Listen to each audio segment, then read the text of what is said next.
Welcome to the Spirit of Truth podcast. Joining us today is my good friend Chuck Thurston. We'll be talking all about the Spirit of Truth and all things connected and associated with that. So stick around, we'll be right back.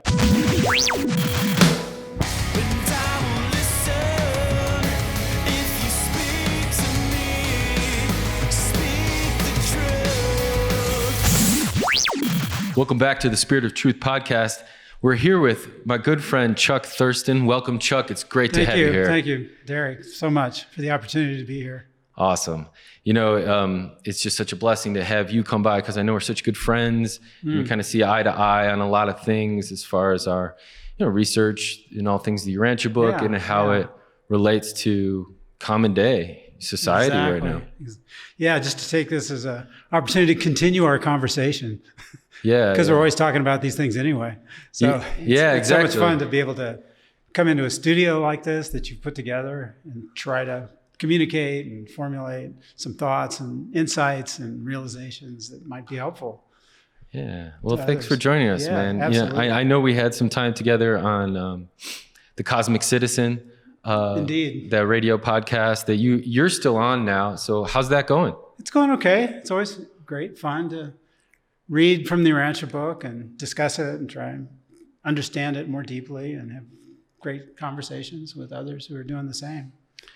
Yeah, for those of you guys who don't know, there's a Urantia-based podcast, radio podcast. It's on Blog Talk Radio. It's called Cosmic Citizen. So, Saturday mornings, 10 a.m. Mountain Time, right? Yep. So, yeah, if you want to check it out. It's good information, good content. Chuck's always in there breaking things down, and it's a valuable resource for your Urantia Book readers and truth seekers. Yeah. So let's talk about what's going on, man. What's on your mind? I think it's nice that you and I are both kind of led by this fascination with the Spirit of Truth. I think I think so. It's a very rich path to be on.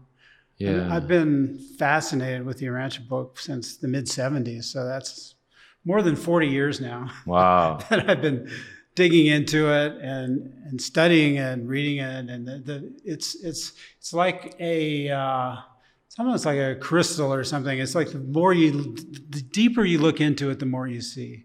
You never get to the end of it. You never reach a boundary. It creates as the Urantia Book itself says, it creates a reality frame, a frame for thinking, a frame for understanding reality, but it's open-ended. So it invites discovery and exploration of the concepts and the ideas that are presented. It's not a closed-end thing where you have a dogmatic belief and that's the end of the understanding. Instead, it like pulls back the curtain right. to a greater cosmos and then invites you to explore with your own thinking and your own experience, to use your experience as a kind of a laboratory for deepening the understanding of reality, given some basic framework for understanding what's going on. Yeah. So that's one of the things I love about it. But it's a big book, a couple thousand pages. And when it first came out, the only way to access the ideas within it was like flip through the pages, put in bookmarks. There wasn't an index even in the beginning. But now we have these wonderful search engines. So I got it up on my screen here, and you can put in a search phrase, and it'll bring up references. So just for fun, I typed in world needs. It's like, what does the world need, right? Okay. So it came back with 3 hits from the Urantia Book. Okay. As far as what the Urantia Book says, the world needs. Okay, what do you got? So the first one is, that which the world needs most to know is, men are the sons of God, and through faith they can actually realize and daily experience this ennobling truth. So this is essentially the teaching of Jesus, that men and women, all of us children, humans on this planet, we're all the offspring in a very real and literal sense of the Creator. We can look to God for fatherhood and motherhood. We have a parental relationship with God. Yeah. And that makes us brothers, sisters. Yeah, exactly. So we have this deep bonding and a sense of family in the universe. So this is one of the essential aspects of Jesus' teachings, which is so simple yet so profound, because it brings everyone together into the same enterprise. Yeah, and it seems that The simple yet profound teachings of Jesus leave space for the Spirit of truth to kind of guide one towards the way of the experience of experiencing that truth. So it's kind of like an internal process and a relationship with the Spirit of truth that comes in, but you need that opportunity to be exposed to truths. Right. You know, and then based on your capacity or whatnot, or maybe your faith in letting Spirit kind of advance that or lead that or something like that. Yes, you know what I mean? Right. The whole idea of the Spirit of truth, it's like a spirit presence within the mind. It's like when somebody says, oh, that has the ring of truth, right? Mm-hmm. It's like when you hear something that you just recognize it intuitively as true, like a little ding, a little bell goes off or something, that this is actually a gift. This is actually a spirit gift that we've been given, our ability to recognize truth, especially spiritual truth. Mm-hmm. I mean, factual information, the accuracy of factual information is often hard to determine, but the meaning of those facts, and especially the spiritual significance, is on a different level of mind, and that's where the Spirit of truth operates and helps us to see and feel and recognize truth. Well, it seems that it's complicated in today's day and age with so much information that we're bombarded with, that you can have maybe more material or intellectual information that could be called truth or fact or whatever, but then there's like experiential truth and fact too, that doesn't always register with, you know, what we're seeing in culture, in our information and stuff like that. Right. And then the conceptual model of reality that the Urantia Book presents is a reality that basically operates on three levels: the physical level, the mind level, and the spirit level. So on the physical level, we have facts. On the mind level, we have meanings. And on the spirit level, we have values. So facts, meanings, and values are the components of our comprehension of reality. And that correlates to science, philosophy, and religion is one way to look at that, religion or spirituality. So, and in a sense, we're all called upon to be scientists, to be philosophers, to be spiritual seekers, or to be religionists.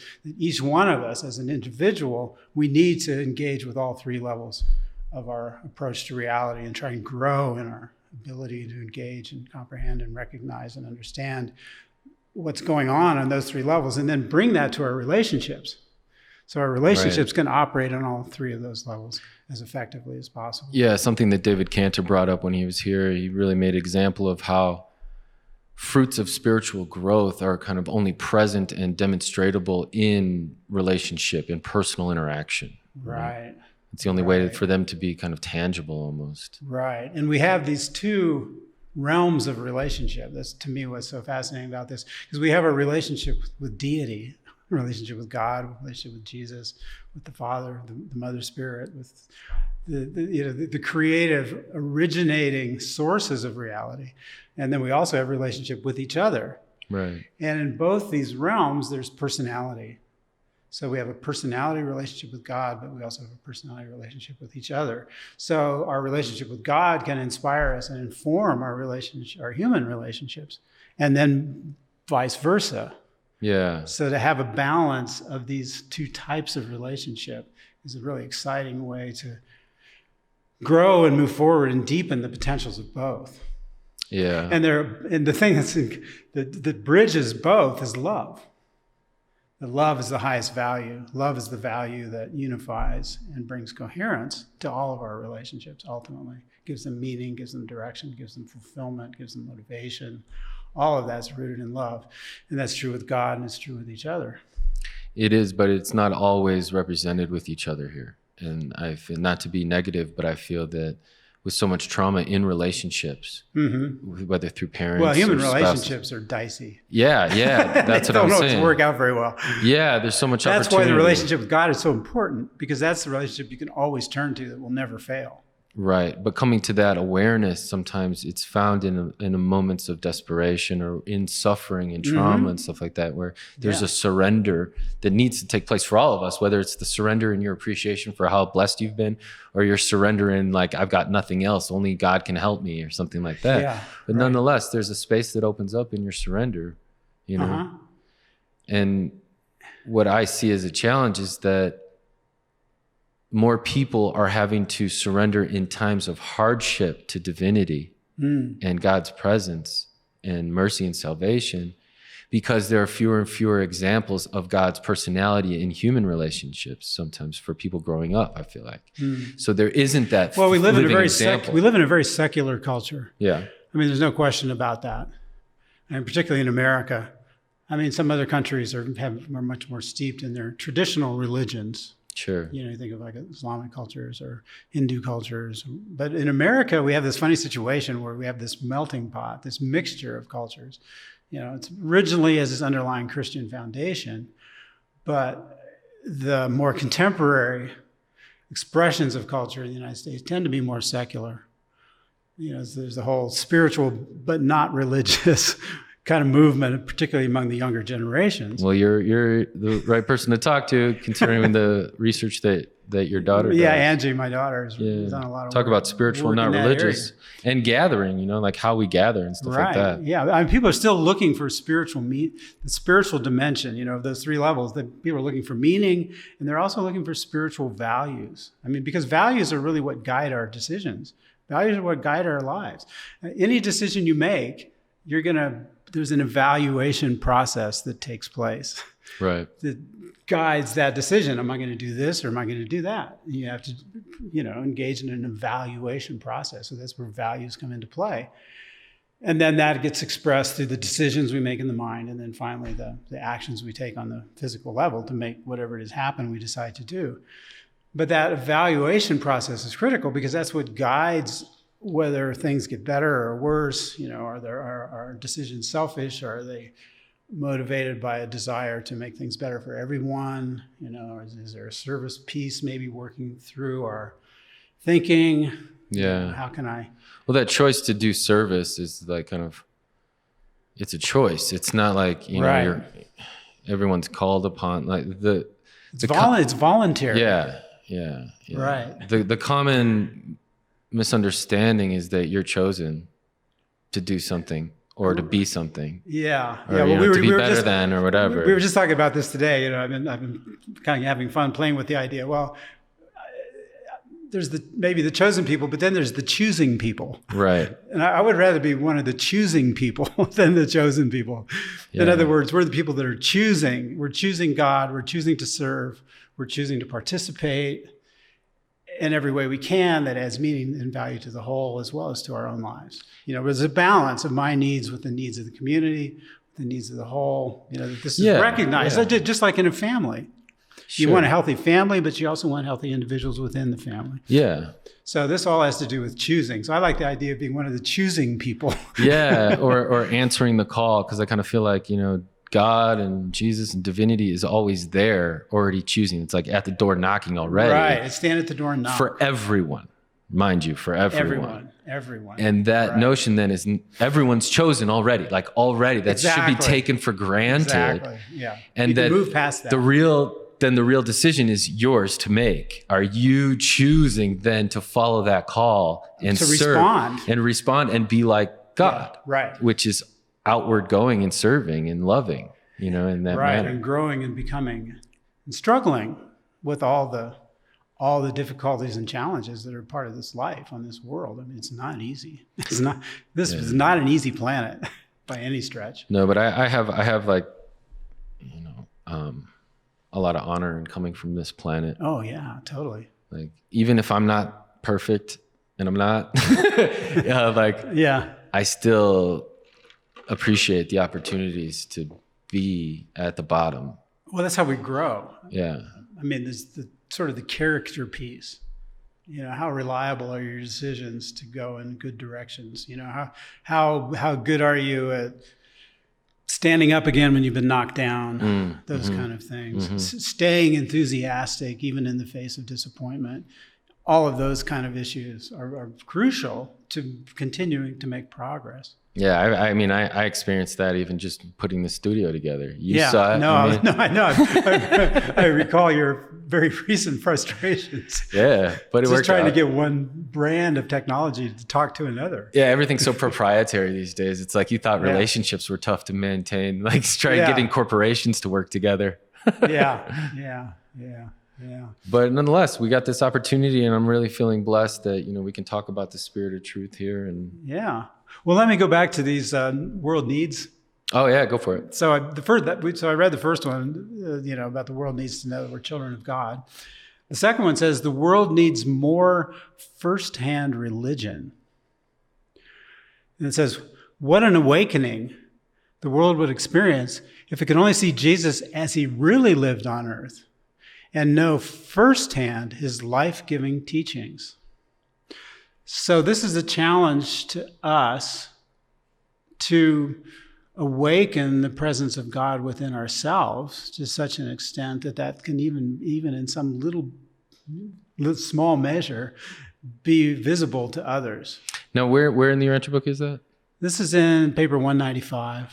Paper 195. It's right at the end of the book. They're kind of summing up. But this idea of firsthand religion, another way of talking about that would be like authentic spirituality, where it's authentic to you. It's genuine. It's something that you've discovered yourself. Yeah. You're not just parroting or repeating word formulas or beliefs that someone else has handed to you. Instead, you're speaking from your own heart, from your own experience, authentically about what's actually working and is meaningful in your life. Yeah, that's the personal And so challenge. we're all working on this same project together, and we can compare notes and share our experiences and help each other to grow by, well, this worked for me. How did that work for you? Kind of thing. Yeah. And Jesus was very much like that as a teacher. Yeah, that's what David Cantor was talking about when he was on here, is that, he can point out the Rocky Mountains here and say, the kingdom, you can say those are the Rocky Mountains, right? And they're very real. And you can say those are the mountains, but he wants to be at a point where we can all say, this is the kingdom. This is the kingdom of heaven. This is, living a spiritual life, showing the way of the invisible spiritual presence, so to speak. Yeah. That divine network that's going on. But since it's not as visceral as the Rocky Mountains or as visual as the Rocky Mountains, we're called upon in creative ways and authentic ways to then communicate our spiritual side. Well, the difference would be to actually climb one of those mountains. Yeah. And stand on that mountain and experience the fullness of the way the air feels. Maybe there's a thunderstorm looming on the horizon. There's lightning striking 100 yards away, and the smell of the trees and just everything about it, the terrain and the beautiful textures. And to be in the midst of that is an experience. So that's like what I think they're talking about here, about firsthand religion, experiential, where you're actually experiencing it, as opposed to just like, oh, you read about the Rocky Mountains in the book and maybe see a picture. Yeah. Right. Maybe that's the introduction. Right. It's like with God, you maybe hear about God or this idea or Jesus, or, you can read about spiritual things, but until you actually engage with it and experience it for yourself, it's not going to become real in a spiritual sense, like actually climbing a mountain and being in that environment and feeling all of the dimensions of that, which are so thrilling and exhilarating. Yeah. And from reading about Jesus in the Urantia book, you see that he did get a thrill out of living God's will or attempting to live God's will. It's like, because, and I believe because you're forced into faith, it's almost like living God's will is kind of, you're not always knowing what the outcome will be. Exactly. And so you're forced to give it to God to just, it's in your hands and I'm just going to do what I'm being led to do. And that's why I was kind of equate it to like surfing almost, where you're just like, okay, there's the wave. I'm just going to take it and go into it. Wherever it goes, I'll do my best. Life is like that. Yeah. There are always unexpected things happening in your path. Right. There's just no avoiding that. But like you said, keeping the context of love being that kind of that foundation or that connection fabric, then it kind of keeps one humble in staying on that wave. Going back to that example of riding the wave of God's will. Balance is crucial, right? Right. You have to adapt somehow in a real-time performance of balance. So you give a little here, you add a little there, you refocus on on the changing what's coming up ahead. Yeah. That real-time process of adaptation is a lot of what spirit is about, I think. Yeah. Which is why cultivating a sense of the spirit of truth as a real time, all the time, 24/7, always on, right, everywhere present, a way of receiving a sense of how to move and how to adjust and how to adapt. Well, saying the way to go. Yeah, this is the way. It's you look at Jesus's life, kind of living in an example for us as the actual the way to go. Yeah. It doesn't mean you need to be Jesus. No. But there's I feel like he demonstrated. Yeah, like in living with the spirit of truth's influence, there's becomes a recognition of shared awarenesses though with Jesus. I feel like, it's like these are universal realizations that every human makes as they progress in the spiritual development in their philosophy and actualization and stuff like that. Right. Yeah, understanding and insight is an important part of that. It's like the gateway. It's interesting too how imagination functions in this way. It's almost like imagination has two different functions. One of the functions is to, we can think of fantasy realities and just kind of for fun, and maybe project possibilities in a fantasy reality where you can learn from by doing working out hypotheticals and that sort of thing. But I think the imagination can also be a gateway toward discovering reality. So imagining God, imagining what it would be like to have a conversation with God, maybe has to happen first before you actually have a conversation with God. You have to imagine, okay, I can imagine that possibility. Now I'm going to try it out and see what happens. And then it can become a reality. So this bridging from possibility into reality is always part of life. We're always doing that. We're always bridging from what is to what can be. Yeah, and there's a tendency to get caught up in the what can be versus what I'm doing, right? So like in that sense, from potential to actual. Potential to actual. Right. So you can even satiate your desire to create by just kind of coming up with a wish list and talking about that wish list instead of applying that and materializing that wish list into something. Yeah. The Urantia Book uses the phrase in one of the papers about completion of decisions. Yeah. Decision, it says, decisions are crucial. Our choices and decisions are what guide us or what are the determining factor in our day-to-day lives and what actually happens in our lives. But the bigger decisions we make, there's this importance of completing those decisions. Right. And that's where things get challenging because that's where you run up against obstacles. That's where you get distracted. That's where other things cut across at right angles and carry you over in some direction you weren't even expecting. Maybe you have to adapt. Yeah. Maybe you pull yourself back, but maybe this is actually a better direction. And then you maybe merge or meld your thinking. Yeah. Depending on opportunities that come up, or even people you meet in relationships are so crucial to all of this. Just meeting one person can change the whole future of your life because of maybe something special that happens with that one person. Yeah. Like here we are today doing this podcast. Right? Yeah. Yeah, this wouldn't be happening if we hadn't met whenever we met and sort of, hit it off in terms of being able to communicate and share understanding. Well, okay. Well, let's break off on that a little bit. I remember when I met you is because it was something we talked about the other day that you were kind of trending at the time. I think it was like 2015 you were kind of standing up against channeling or showing that there's this notion that you're not being true to your thought adjuster, your God particle within, that you're trying to bring in all sorts of other stuff. But nonetheless, that's when I met you at the summer study session in Chicago because I inquired about that because I saw a video that's on YouTube that's pretty well received on the debate. About the adjudication. Yeah, about, whether there's transmissions coming in. It's a whole nother topic. But nonetheless, I appreciate the fact that, you've been kind of a voice for authenticity and sincerity of one's internal spiritual life. Okay, cool. You know what I mean? And there needs to be that voice because otherwise people get so untethered and they just float off to obscurity. Well, it's so easy to be usurped. Sure. To have your own inner voice, have that voice usurped. Yeah. By some external influence that takes up space within yourself. Well, my point also is like how this ties in is like the notion that being honest with the indwelling presence that's leading you, inevitably, I feel like one really needs to learn flexibility.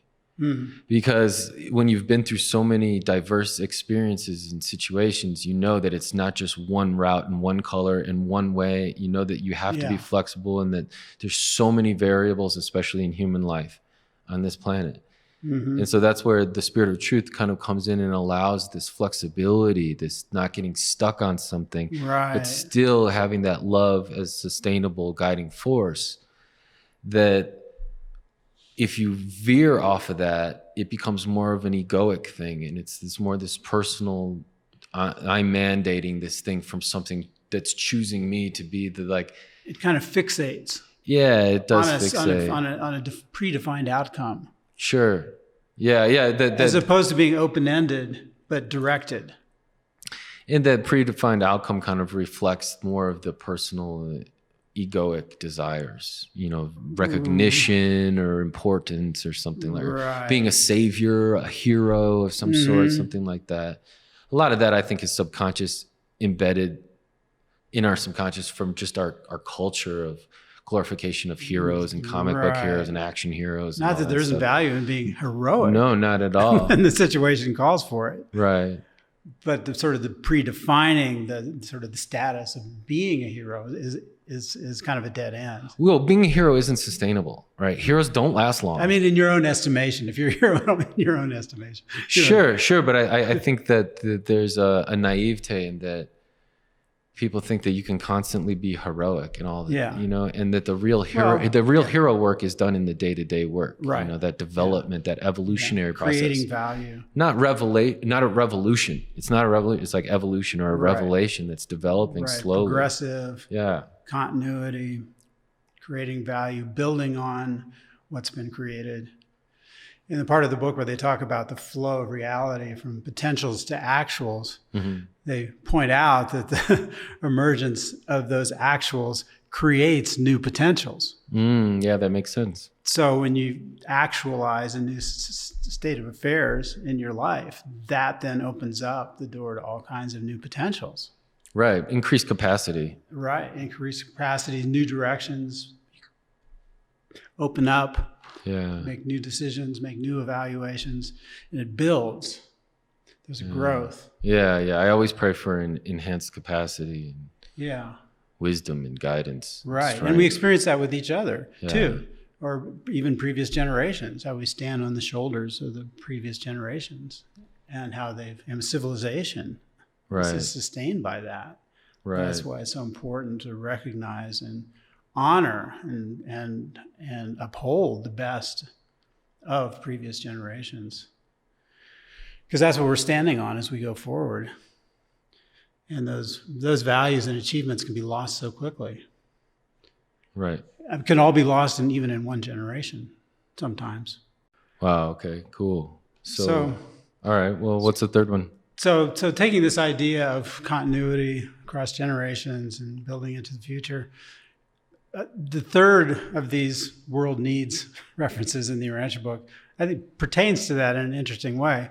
What it says is the world needs to see Jesus living again on earth in the experience of spirit-born mortals, human beings, us, who effectively revealed the master to all men and women.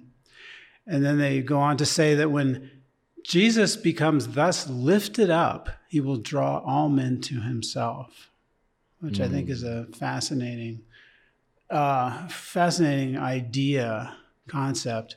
So Jesus has a timeless quality. This is partly what's going on here. The spiritual inspiration we can derive from knowing Jesus will guide civilization into the far future, beyond anything we can even imagine. His relevance does not diminish because he comes from such a high place. The spiritual understandings that he offers through the Spirit of Truth can guide us now, it can guide us tomorrow, it can guide us 1,000 years from now, it can guide us 10,000 years from now. That's his purpose, is to give us this. We have the Spirit of God within us, and that's individual for each one of us. But then there's also this divine influence that reaches us from the outside. So like when Jesus says, I stand at the door and knock, what he's saying is he's inviting us to invite him into our lives. And the thing that's interesting about that is that it requires initiative on our part. We have to make that decision. We have to make that choice. The presence of the Spirit of God within us is just given. We don't ask for that. It comes to us. It's given to us. We grow in our ability to recognize it and to be influenced by it and draw closer and more in nature to that inner influence. But this outer deity influence that Jesus offers us is something we have to choose, which makes it, I think, very interesting, because when we take that initiative, then we have a stake in it. Right. Then it becomes a partnership. Right. It becomes a relationship, a personal relationship, a partnership. It gives us the opportunity, I wrote this down the other day, it gives us the opportunity to serve together with a divine being. I like that. By our side. So Jesus came to this world. He lived this life that was just so full of difficulty and trauma, but at the same time so high and so beautiful. He revealed the gamut of the range of human experience, and he mastered the experience of being a human being. So in the Urantia Book and other places, people often refer to Jesus as the master. Sure. And when they say that Jesus is the master, the way I interpret that to mean that he's mastered the experience of being human. Yeah. I mean, he mastered carpentry, he mastered boat building, he mastered tent making, he mastered caravan leading. He mastered a lot of human skills, but to me, the overarching thing that he mastered was just being a human being in all the levels of potential spiritual realization of what that means. So in his case, that took the form of what the Urantia Book refers to as unbroken communion with God. So that he was always choosing the divine will, that his will would be at one with the divine will. And that's what we're invited to do too, is to accept that challenge, to try to master our humanness to such an extent that we can realize divinity in our human experience. Yeah. And that's actually doable. That's not an unreachable goal. Yeah. I mean, it's always relative to our present circumstances and all of the limitations that impinge on us at any given moment, our incompletion of development or incompletion of understanding or incompletion of self-mastery and all of that. But given all of that, we can still do the best possible thing under those circumstances. Sure. And that's what we're, that's what we're looking for. That's what. Well, I think we have this tendency that, it's perfection now in this life, instead of understanding that even if we have physical challenges in our God-given bodies, right, minds, whatnot, that we are destined to, accomplish things in eternity. And so we're learning that, what patience really is and what endurance is, and that if it's really spiritually valuable, you will experience it and you will go through it, if you maintain that tenacity. Right. You'll be drawn to it. Yeah. So this idea that they say, well, if he becomes lifted up, like in our own lives, if we lift him up in our own lives, however we are able to do that, doesn't mean we become him, but his spirit somehow is alive within us so that we become like him spiritually. I mean, it's how I understand that. Yeah. If we're able to do that, he will draw them into himself, which means that's going to have an attractive power that's going to attract people to that same source of spirit that people can feel.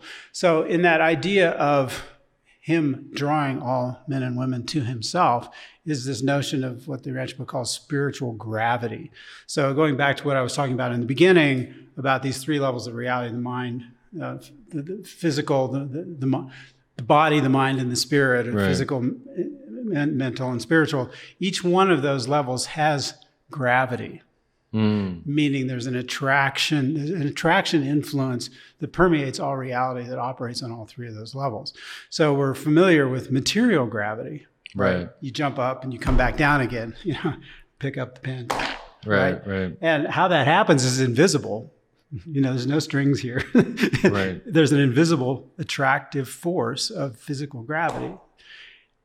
In the mind realm, there's an attraction toward coherence, what the book calls divine coherence, or where things make sense, where there's an understanding and we can sense that and feel that. And the spirit of truth operates on that level also.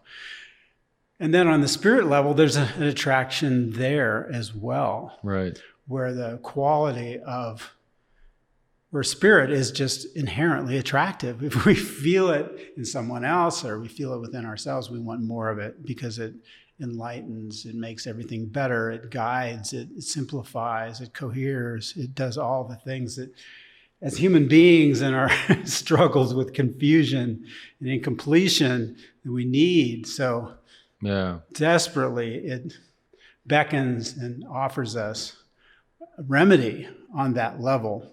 And there's an interesting part here talking about spirit gravity where it points out that it operates not only in the universe as a whole, like the attractiveness of God, for example, on a spirit level, but it also happens between individuals and between groups of individuals. So where spiritual growth takes place and where spiritual realization happens, where there's a grasp of spiritual values in one person and the other person's also looking for that, they can feel it in the other person, and there's a natural attraction that happens. And that can be a really powerful basis for the growth of community, for the growth of collaboration, for the growth of shared purposes and understandings. When we talk about community and maybe motivation and people coming together on agreements, and like governments come in and maybe it could be completely fascist or it can be like a democratic society or whatnot. But I think it's kind of interesting when you have people coming together on creative ventures or joint projects or something like that, because it's a shared creative interest. It's not something that's mandated upon you. So it's more of this volunteering to work together type of thing. Right. Yeah. Voluntary efforts are always so much more authentic and so much more, they're genuine because they're internally motivated. You see something and you say, I want that to happen. I want reality to include this thing that I have this vision for in my mind. So I'm going to volunteer. Right. I'm going to volunteer to make that happen. Yeah. And then that's where you exercise initiative. So this notion of individual initiative runs through the Urantia book. It's a very strong theme. And Jesus in part 4 where they offer, Jesus's teachings, he often brings that up, and he ties it to originality, which I think is fascinating. So the Spirit of God that lives within us gives us direct access to the source of originality. And when originality is combined with initiative, that's how new things happen that didn't exist before. That's what gives us the potential to create original manifestations of reality that add value to the whole for the benefit of all. It's that combination of originality and initiative. And Jesus spoke often about that. The creativity of the individual combines those two capacities that we have that have been given to us. So that's why looking to God within is so important, because that's really the source of visions and ideas and feelings and values that go beyond just our day-to-day internal thought. Right, or what the society's mores are. Like some days I feel like all my ideas are just like I'm living inside this shell and all my ideas are just bouncing off the inside of the shell. I just have the same thoughts all over and over again. They're just bouncing around inside me. And it's not like going anywhere. And I have this desire for something to come in from the outside. I want incoming. Right. I want some influence to lift all that up and refresh it, make it new. And that's what the indwelling spirit does. And it's also what the Spirit of Truth does. So one from the inside and one from the outside. It's almost like this synapse that's waiting to happen. Yeah. There's spirit out here, there's spirit inside, and there's spirit out here. And they're like wanting to make that synapse. And what sparks the gap is our will, is our human decisions. So when we choose, when we open the door to Jesus, for example, when he stands at the door and knock, if we open that door, or if we, ask and you shall receive, if we take the initiative to give action to our desires, then that synapse, you can get that spark across that gap, and the spirit on the outside and the spirit on the inside can then become real through our will, our exercise of will, our decision making. Yeah. Which can then carry over into relationships where that continues to happen with others. Well, I mean, with action forms habit almost, right? So like if you're continuing things that are of spirit foundation or like high value foundation that creates sustainable growth, that's habitual, day in and day out. You want it to become and habitual. That's what, and the opposite can happen as well. You're right. Your problem avoidance, your ease seeking, pleasure seeking, equivocating, insincerity, all those notions, that can form habits as well too, and that kind of leads you off of another or you just kind of get stuck. Sure, or you just get stuck. You get or stuck isolated. You get stuck in patterns that repeat and don't go anywhere. Right. Or you get stuck in situations that don't go anywhere. Mm-hmm. And then there's a whole bunch of suffering that ensues with that. There's this internal feeling of like, this is not good. There's a kind of psychic pain or metaphysical suffering. Well, that goes back to like what we were talking about yesterday, as far as mood states for individuals and how that is placed so heavy on motivation to take action. Oh, it does. Right. Yeah. We were talking about depression and the nature of that, and anxiety and all these things, these inner states that plague human beings. I mean, so many people that I know, myself included. Yeah. All of us. I talk to people all the time. They say, oh man, I feel just so much anxiety, or I just don't, I just feel like I can't do what I want to do. I have all this negative self-talk. I'm stopping myself from fully realizing my potential. This is the kind of things you hear a lot. These are common conditions that people suffer with. Yeah. Yeah. Exactly. So this idea that we have the power of will to overcome all of that is, pretty profound realization if it can be put into practice. Yeah. Put into play. Well, it's easier to talk about, going into cooperative venture with divinity when you know what that looks and tastes like and feels like. It's like you drinking some sort of juice and the flavor of the juice, and you can explain that to someone. Look, it tastes like strawberry. You know what I mean? Right, they're like, okay, I'll wait till I get the flavor of strawberry, and then I know that I'm on course. But it's so unique to each individual's curriculum and development of what adhering to the will is, kind of like surfing the will wave. You know what's interesting about that is we have this tendency, I think, like let's say you have a friend. Let's say you're feeling all depressed and you're just like, whatever, you're all mooded out, Being moody. In some negative mood you're just like stalled, right? And then you hear from some friend and they say, listen, can you help me? Can I talk over this situation with you? Do you mind coming over? Can we just talk? I've got this problem I'm trying to deal with. And then all of a sudden you think, oh, here's an opportunity to help. Right? Yeah. And most people immediately would say, sure.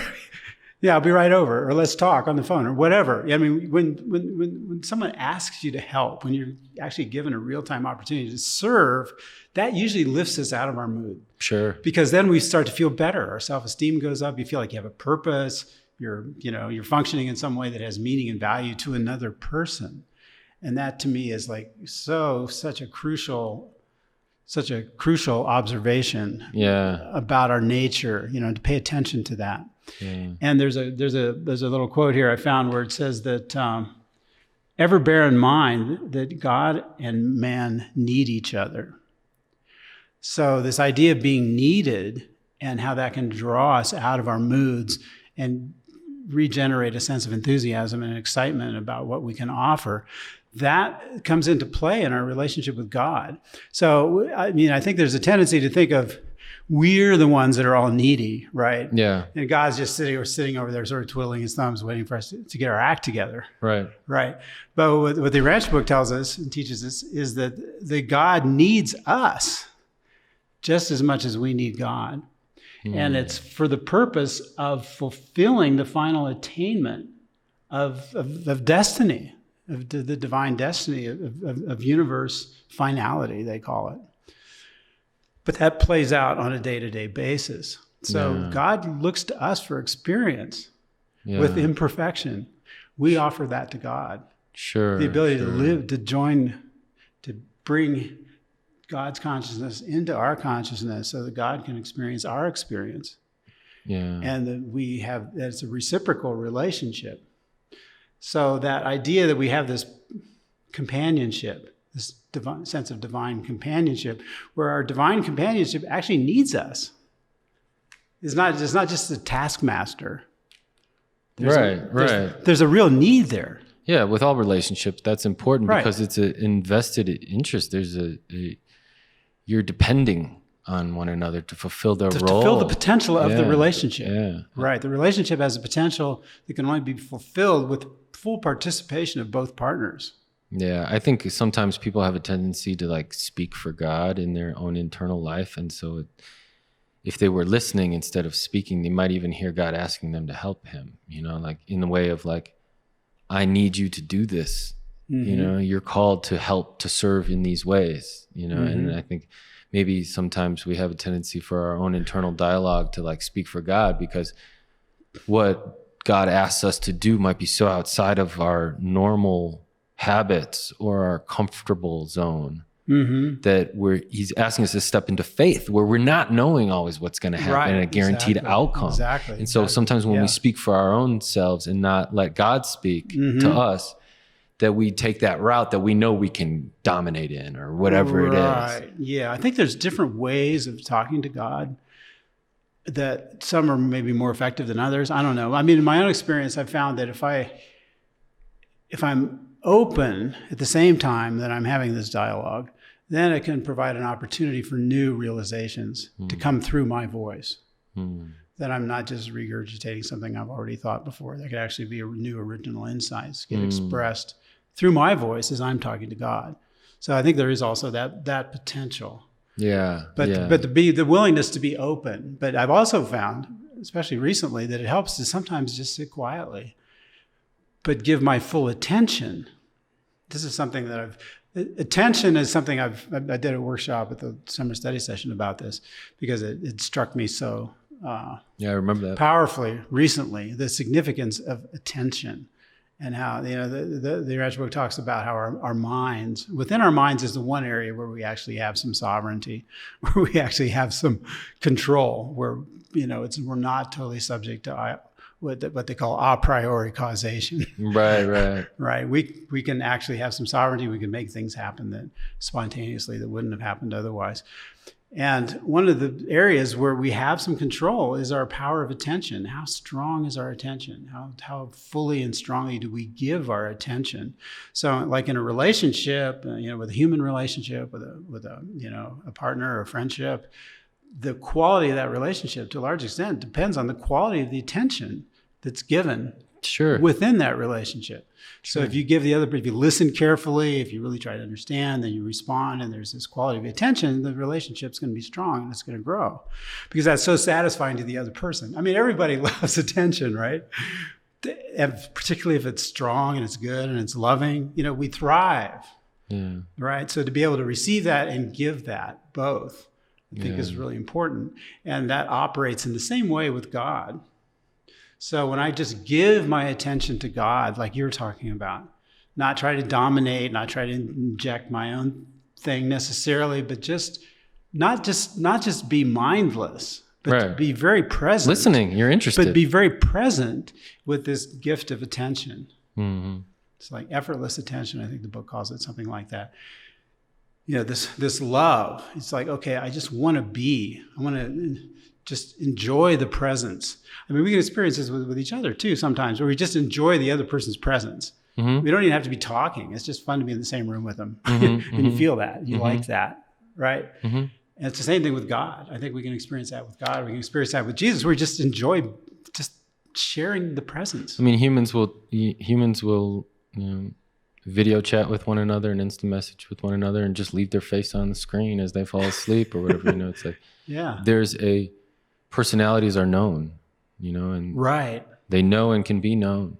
Right. And even if it's over the telephone, whatever, that personality is still engaging with this network of other personalities. Mm-hmm. Yeah. The book says a lot about that and the nature of personality that responds directly to other personality presence. Yeah, I mean, those who don't read the Urantia book might think of the word personality as something that maybe, right. Your pet dog shows a lot of personality or something like that, right. where it's more character attributes that you're displaying versus what the Urantia book talks about. You want to maybe talk about what the Urantia book says? The Urantia book takes existing human language and redefines it in many cases.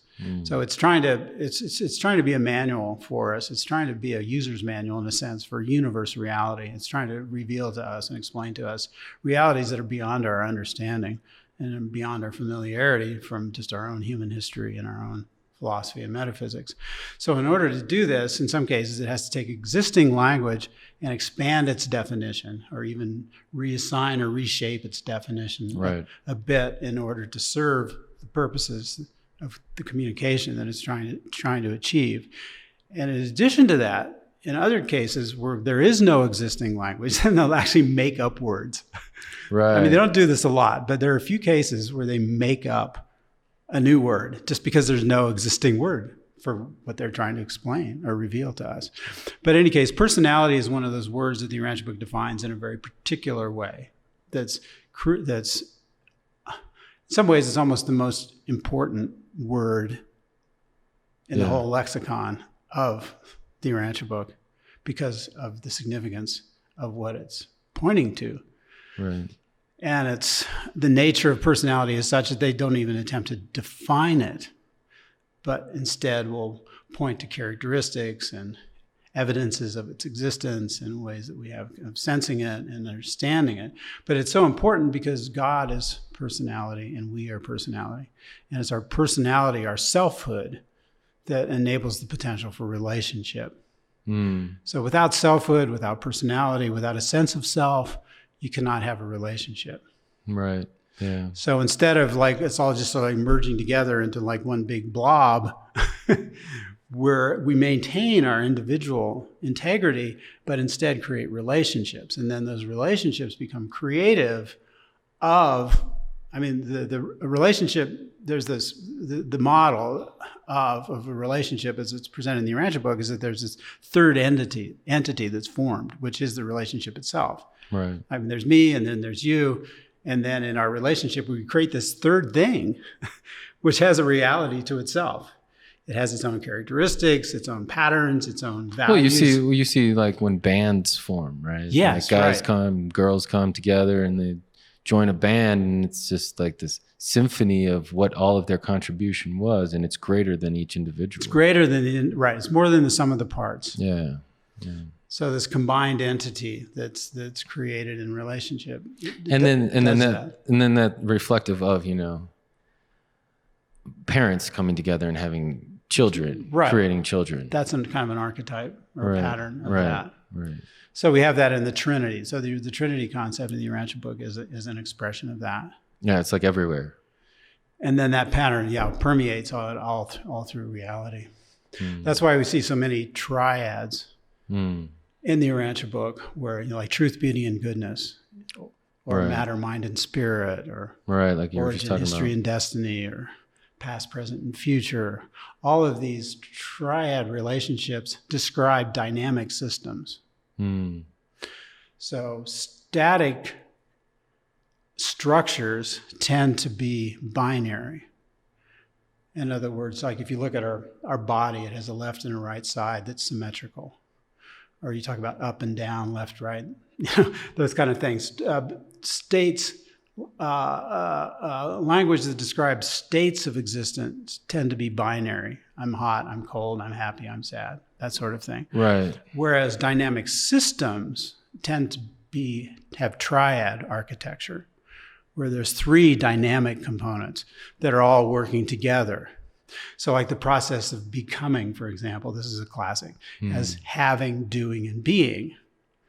So you you have what you like. I have a body, right? And that allows me to do certain things. And depending on what I'm doing, then that informs my being. My understanding of my being. But as my understanding of my being grows, that means that my having goes up. Right. As my having goes up, my doing goes up. Sure. So it's like an engine where all three combine together. Yeah, working together. Or if you think about music, for example, where you have rhythm, harmony, and melody. Sure. That's another classic triad. Yeah. Where the rhythm is kind of the physical, the structure level, the harmony is kind of the mind level, and then the melody is kind of the spirit level, that crowns all of that with an expression. Right, yeah. So we see that pattern. Anytime you look at a dynamic system, you'll see that triad pattern. And that goes all the way back to the Trinity, I think. That, like you were saying, the pattern of, the first deity, the second deity, and then their co-created deity. Sure, yeah. Or mother, father, and child. Yeah, the result of... It's another way of looking at that. And sometimes it's even an exponential growth, right? Like it's not just 1 + 1 is 2, right? It's like 1 + 1 is like 2,000. You know what I mean? Like, right, no, totally. Yeah. Yeah, well, you think about that, think about that with music.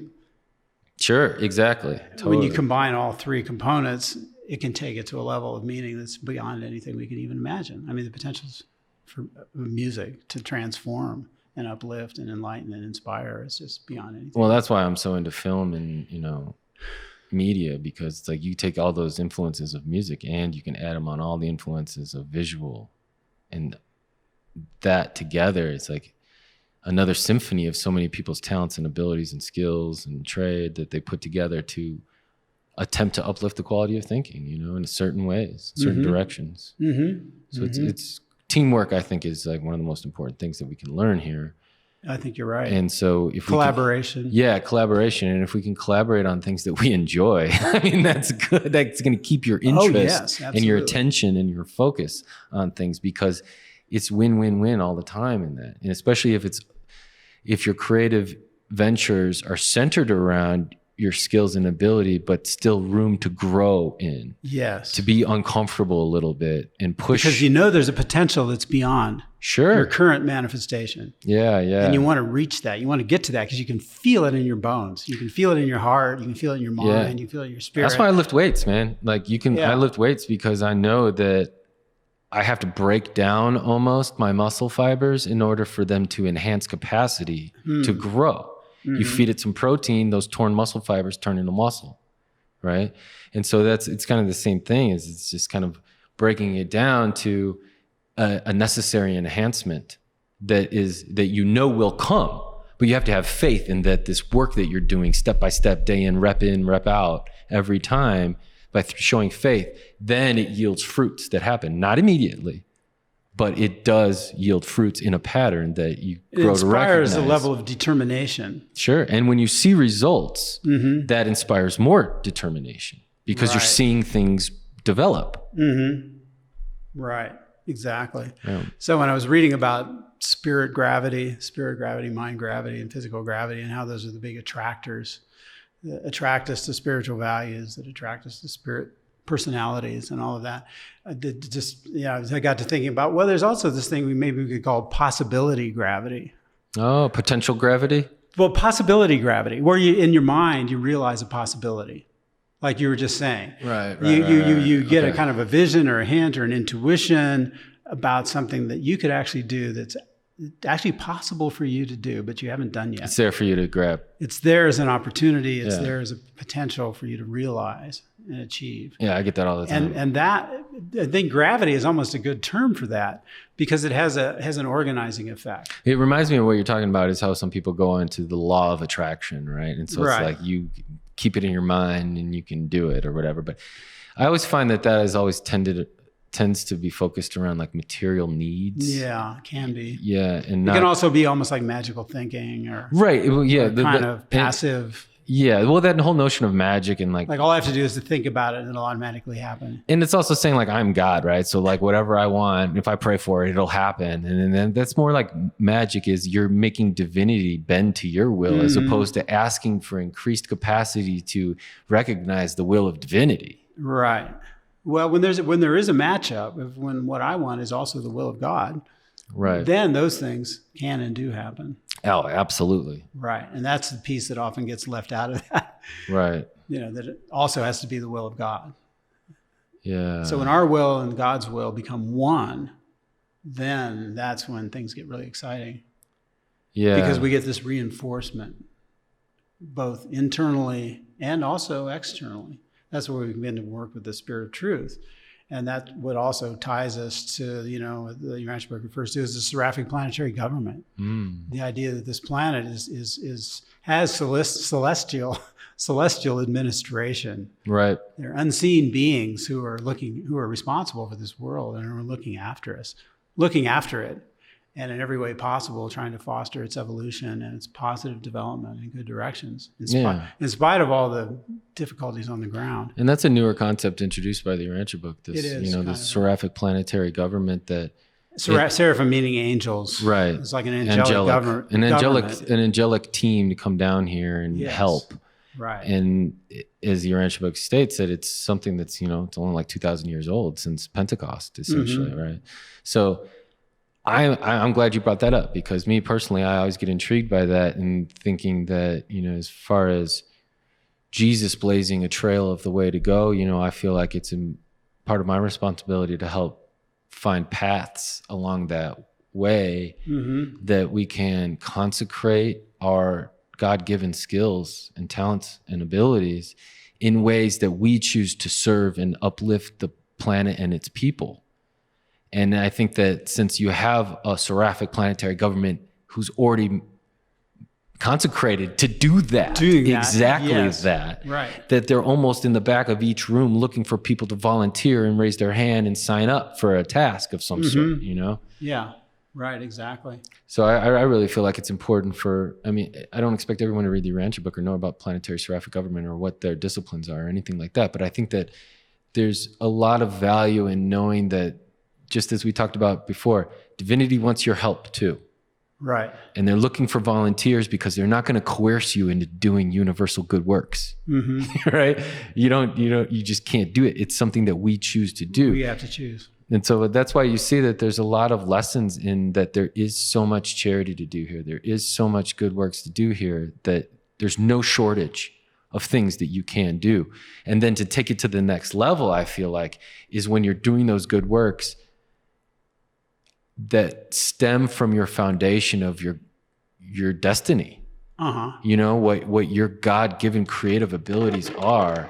And then the sum of that is something that's even more powerful. Yeah, I think that's really important to keep that in the picture, because I think every person has some special talent. Yeah. Some special ability, something that they can do, something you can develop.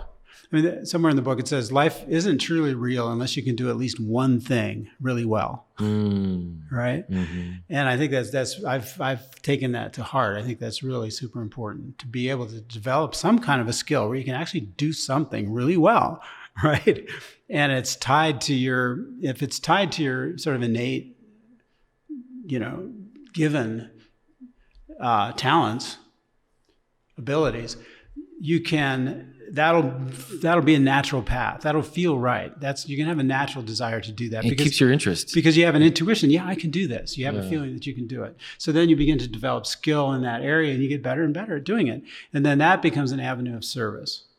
Yeah. So that's the kind of service where you're fulfilled, but you're also offering something to the world that only you can do in that particular way.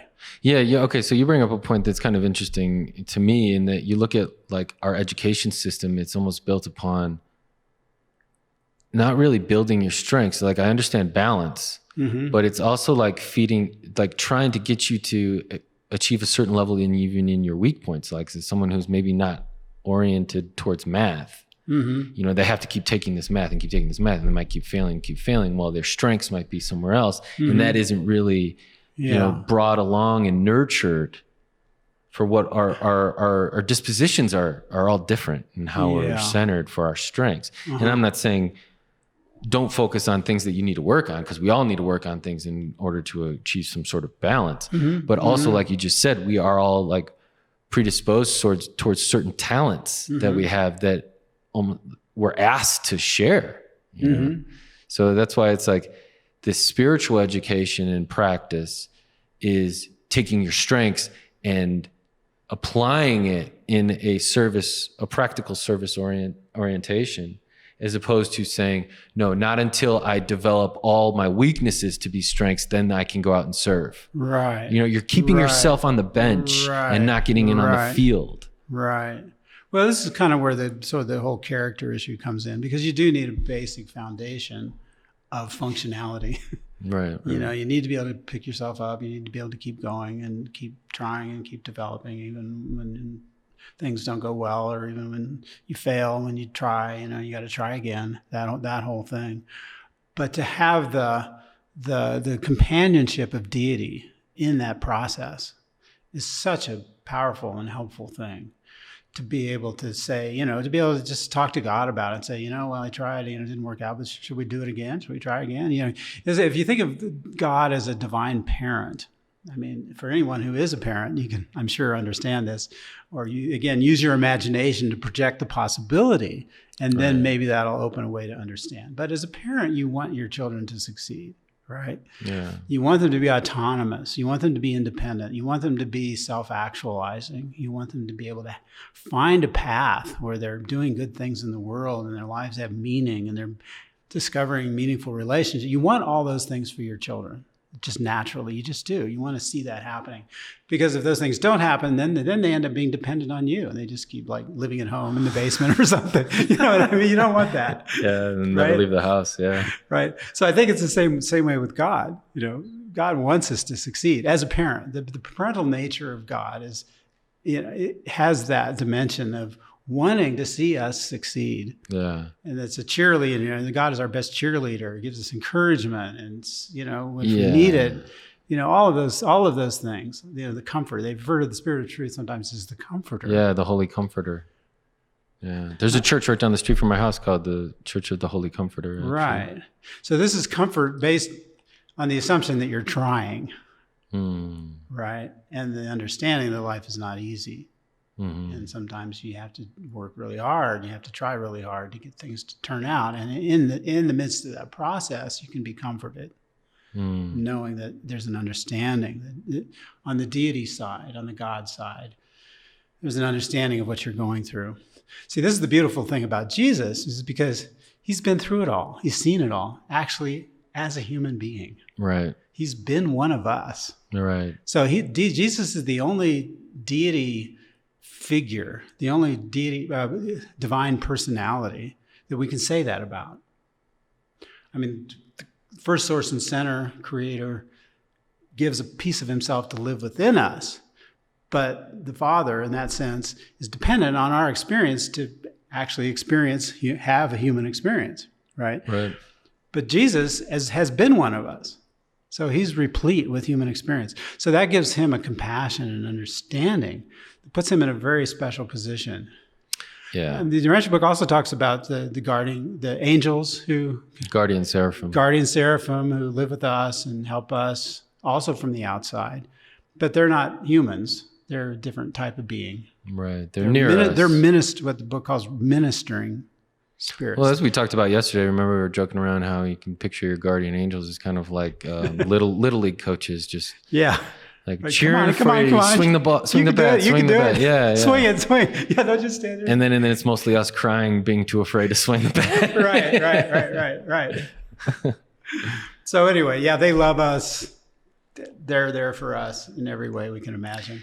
Yeah, I think that's something that's important to always drive home to people, you know, when you're talking, is that God, angels, just divinity, divine presence, it's built on love, you know, and patience. The motivation toward us. Yeah. From the deity level. Yeah. The deity personality. And I think that's hard for some people to just assume, you know, right off the bat, because of this planet being pretty hardcore. Yeah.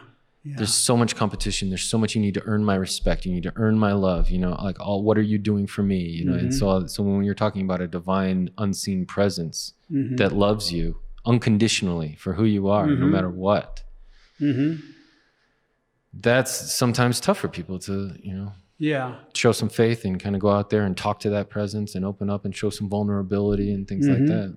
Yeah. It's not reinforced in society to be vulnerable. Right. Right. And then there's the other sort of side of that, which is in the Urantia book, they refer to as the supreme, which is another level of deity, which is the actualizing deity, the deity that's coming into manifestation in time and space. And that's that's the deity that's more where we have accountability, I think, where our performance and our participation and our achievements have significance because they contribute to the realization of the supreme. And not that there's anything unkind about that. It's almost exciting. Yeah. It is very exciting. But it's almost like the idea that, okay, we're working on this project. Yeah, exactly. It's like a joint. There's a universe project going on.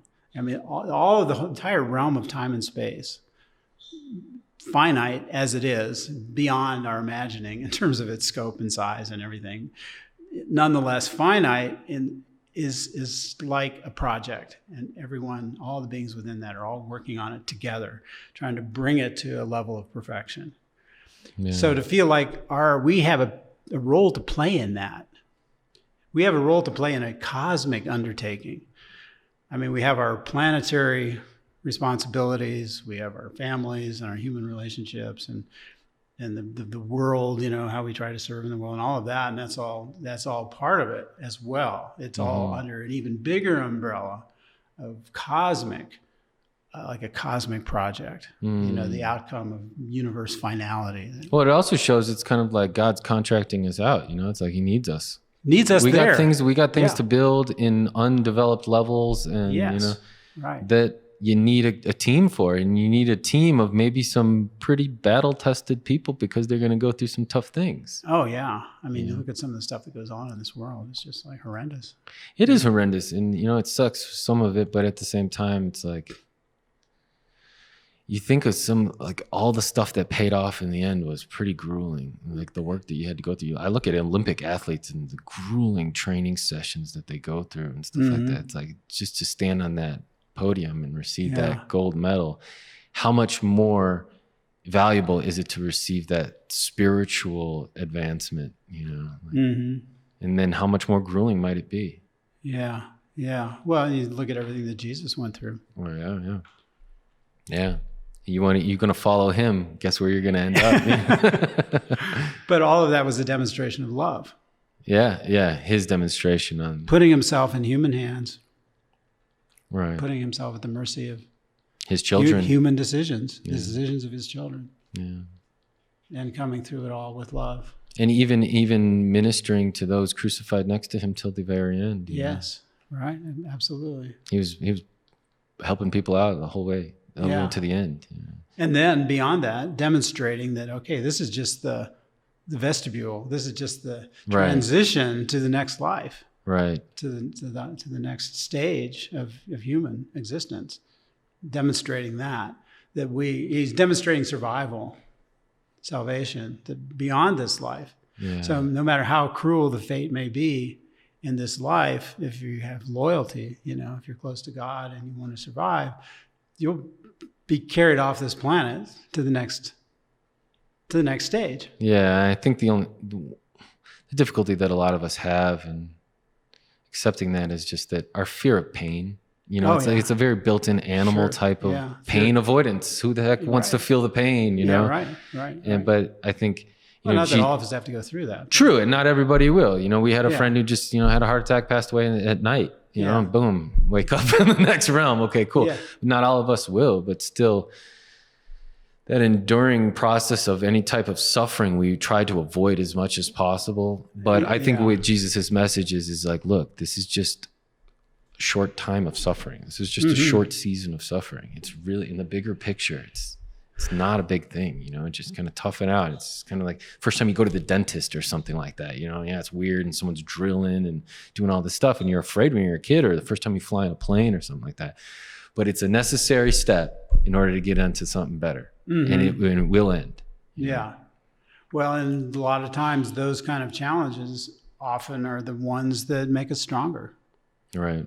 We come through that, we know we can look back on it and say, okay, I survived that. Oh, right. Yeah. It's strength to draw from. It's strength that you can then draw upon. And it's also a way to offer, gives you the capacity for compassion for others. Oh, without a doubt. I talk about that all the time. Plus, just being in that level, it's like in having that compassion, you have a greater capacity of being able to serve, right? Yes. Because you have an appreciation for the struggle of more people. Right. So you think about Jesus. Right. He has that in spades. Oh, yeah. His capacity for compassion for the human condition, for human predicaments, for human just like foobar beyond belief. Yeah. Is really unlimited. The whole situation down here can be funky, and he's experiencing and gone first, and that's what what he talks about. Even in the Bible, in the book of John, it talks about I'll send a teacher, the Spirit of truth. Right. He'll not speak of himself, but he'll speak of that which is to come. And lead us all towards truth. And so I think it's important that we all kind of become receptive. And I'm not here to preach to anybody and tell them how to live their spiritual life. I can only speak of my own experience. But I know that the more receptive I am, without it being filtered through my own ego, but yet then acknowledge my identity and what I can provide and contribute to, and then kind of there's this balance of submission, surrender, and action. It's my will that your will be done. So it becomes a collaboration and partnership, shared endeavor. Together. And then that you can share in the excitement and the satisfaction of achievement. That's true too. The team. Just like with the human team, there's also the sharing of satisfaction with the divine team. Well, that's awesome stuff, Chuck. That's really great. And I'm really thankful that you were able to come through here and talk about some of this stuff, and I hope that our team can contribute to the Supreme and move forward together. And, I just want to invite you to come back at any time that you feel that you want to come through, and maybe we'll do some Skype or something like that moving forward. Sure. Yeah, absolutely. Oh, there's so much more to talk about. There is, and unfortunately, attention spans don't run that long these days on the internet, so we might cut it short. But nonetheless, thanks again, Chuck. Absolutely. Thank you. Always a blessing. For doing this. I really enjoyed the other podcasts you've done. I look forward to the ones to come. Yeah, we're going to keep it going for as long as we can. It's a great service. Thank you, man. Recording these conversations. Yeah. So thanks again. Oh, yeah. I appreciate absolutely. it. And thanks to you guys for tuning in the Spirit of Truth podcast. We're going to have plenty more to come. So God bless. Thanks, Chuck. Thank you.